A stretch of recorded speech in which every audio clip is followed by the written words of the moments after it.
Assalamualaikum warahmatullahi wabarakatuh. Hai anak-anak semua, apa kabar?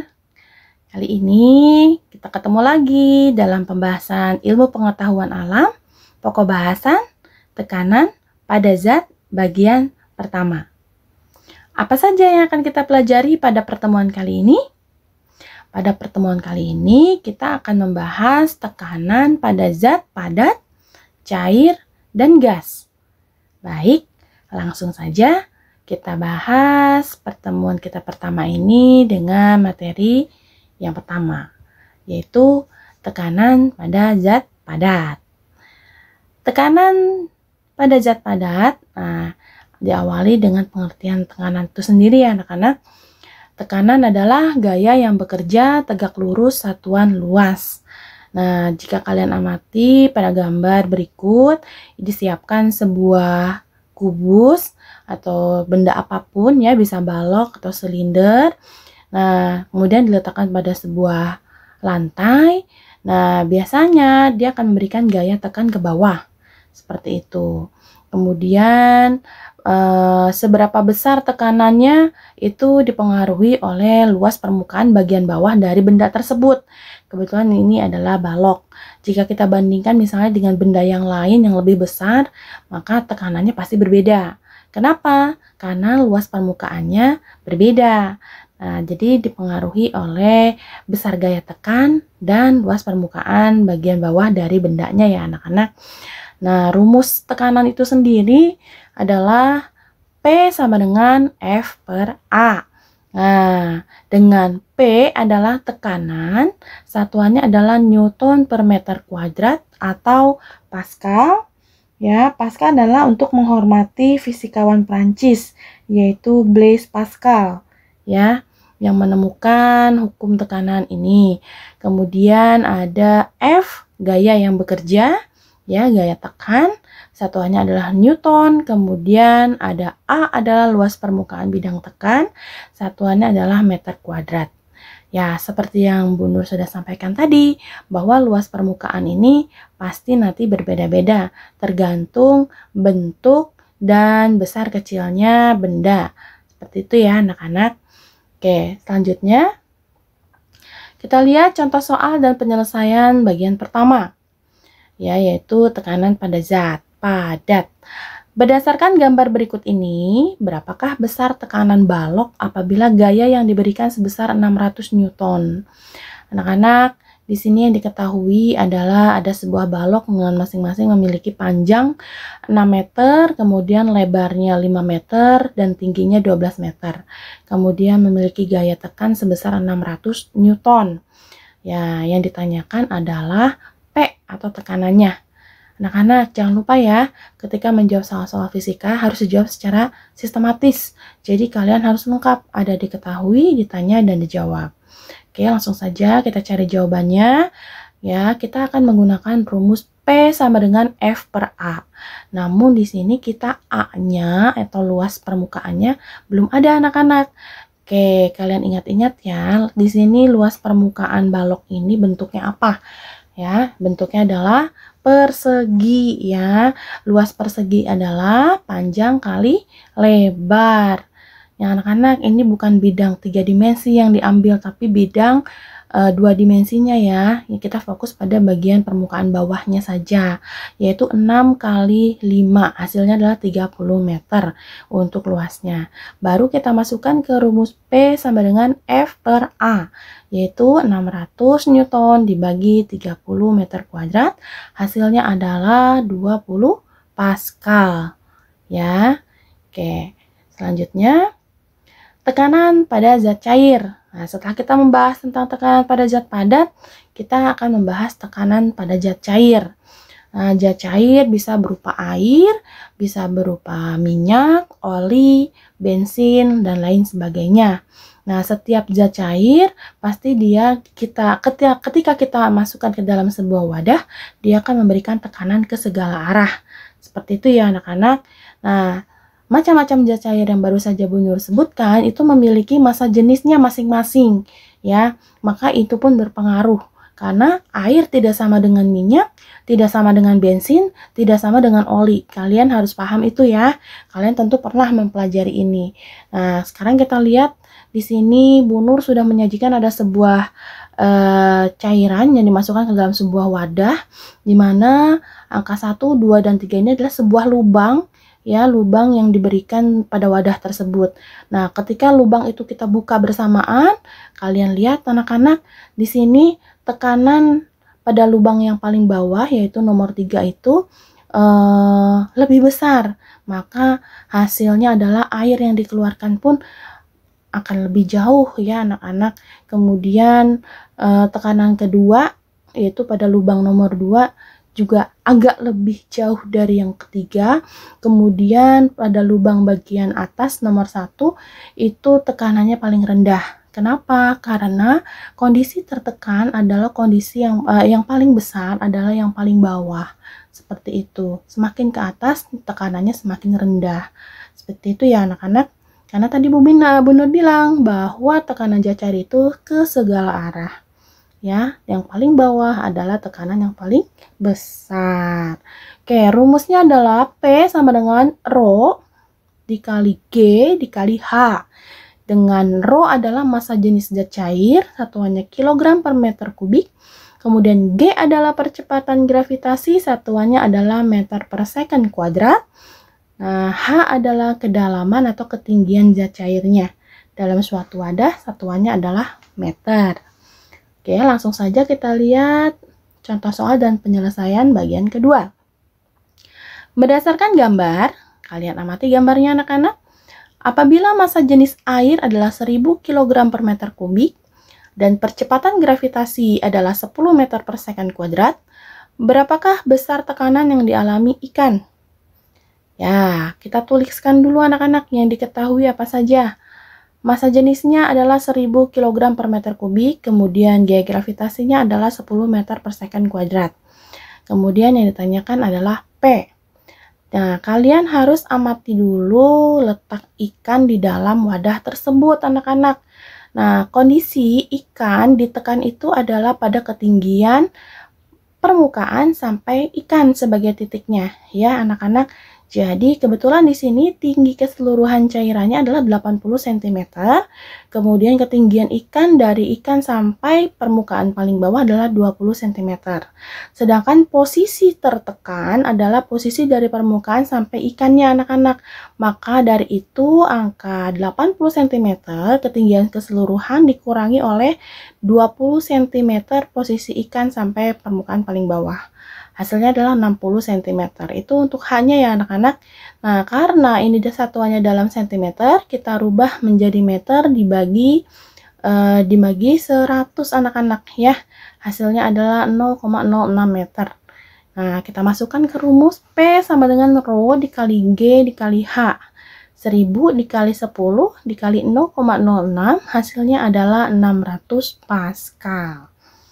Oke, anak-anak untuk soal yang semacam ini kalian harus teliti karena H yang diambil adalah posisi dari permukaan zat cair sampai titik ikan berada. Oke, kita lanjutkan. Hukum Archimedes. Nah, hukum Archimedes ini berlaku pada peristiwa terapung, melayang, dan tenggelam. Nah, kenapa? Nah, dengarkan dulu bunyinya.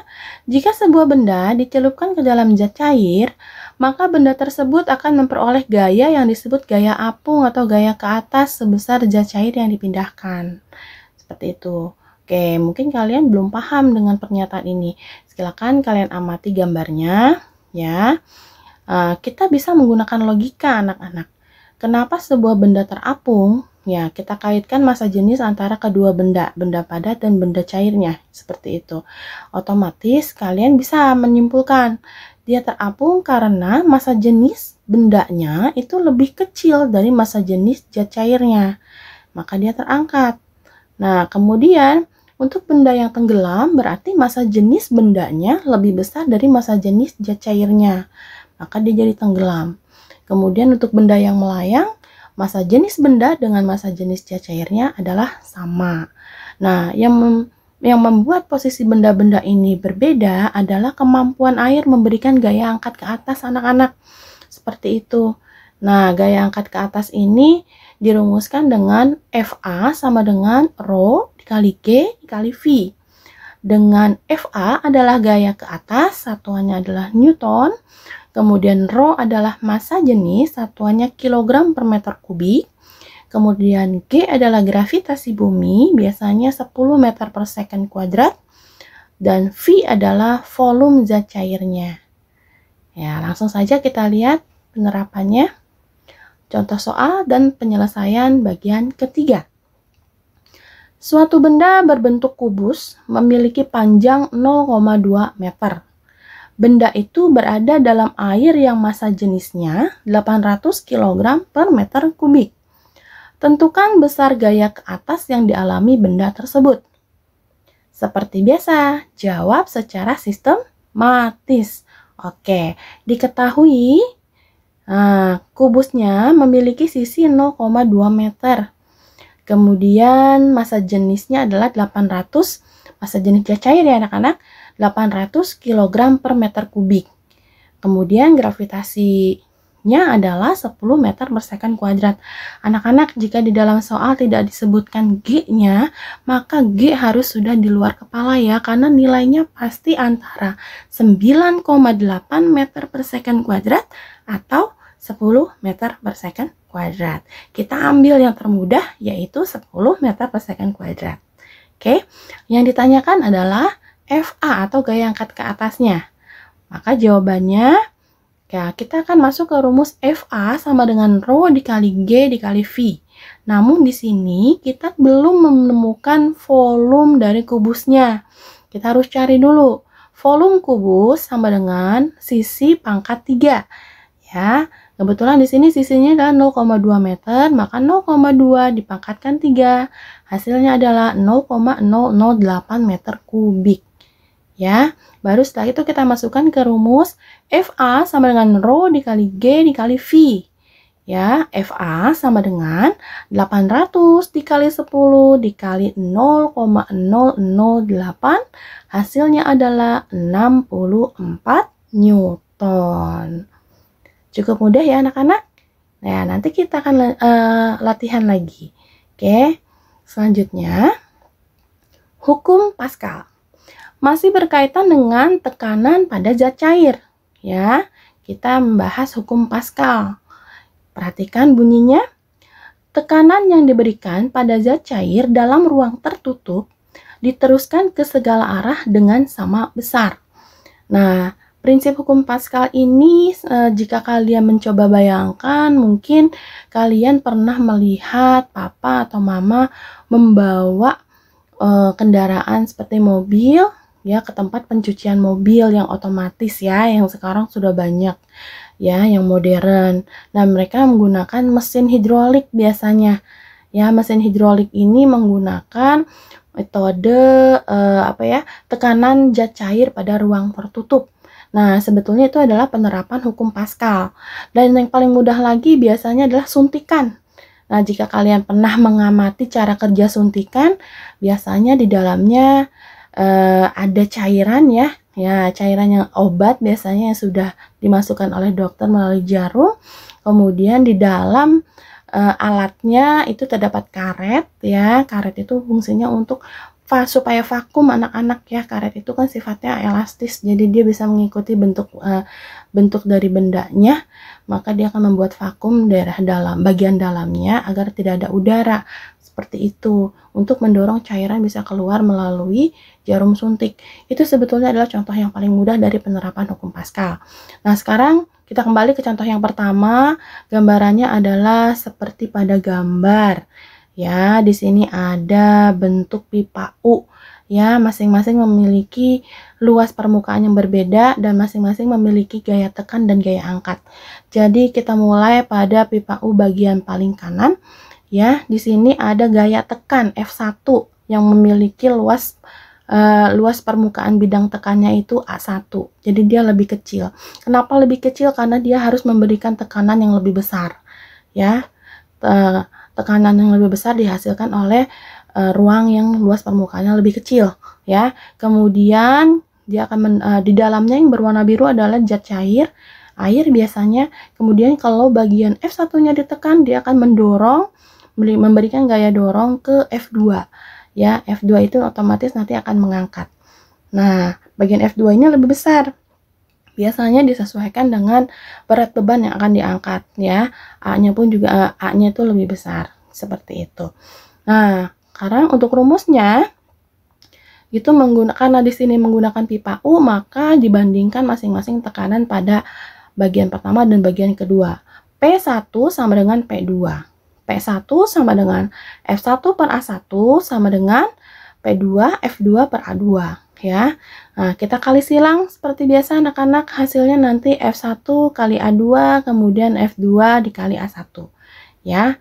Nah, untuk P1-nya adalah tekanan pertama, P2 adalah tekanan kedua, F1 adalah gaya yang bekerja pada permukaan 1, F2 adalah gaya yang bekerja pada permukaan 2, kemudian A1 luas permukaan bidang tekan 1, kemudian A2 adalah luas permukaan pada bidang tekan 2. Masing-masing satuannya sudah jelas.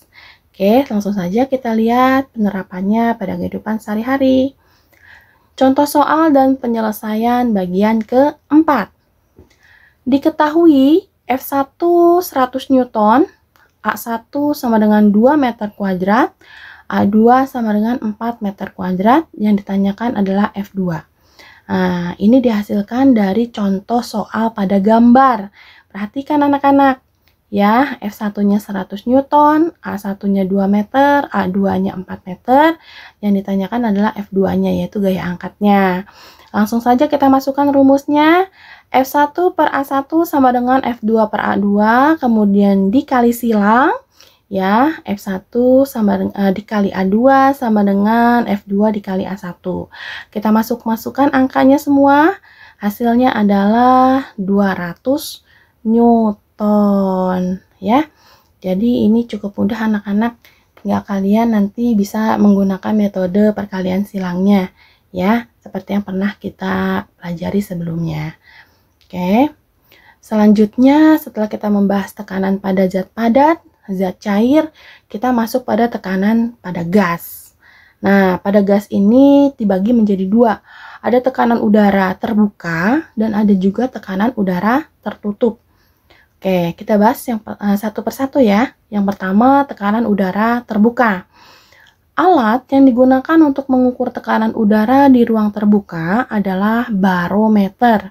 Satuannya adalah bar atau ATM, ya. Ditemukan oleh Evangelista Torricelli pada tahun 1643.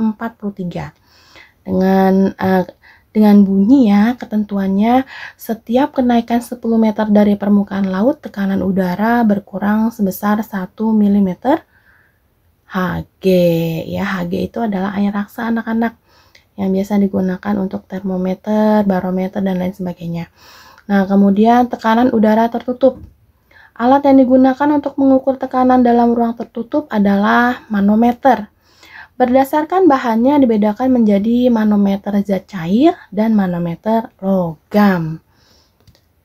Oke anak-anak, pada tekanan gas ini berlaku hukum Boyle, ya, atau Boyle biasanya. Nah, Robert Boyle menyatakan hubungan antara volume dan tekanan gas dalam ruang tertutup. Nah, begini bunyinya. Pada suhu tetap, hasil kali tekanan dan volume gas dalam ruang tertutup adalah tetap. Nah, jika dirumuskan, P1 dikali P1 sama dengan P2 dikali V2. Nah, P1 dan V1 adalah tekanan mula-mula dan volume mula-mula, kemudian P2 dan V2 adalah tekanan akhir dan volume akhir.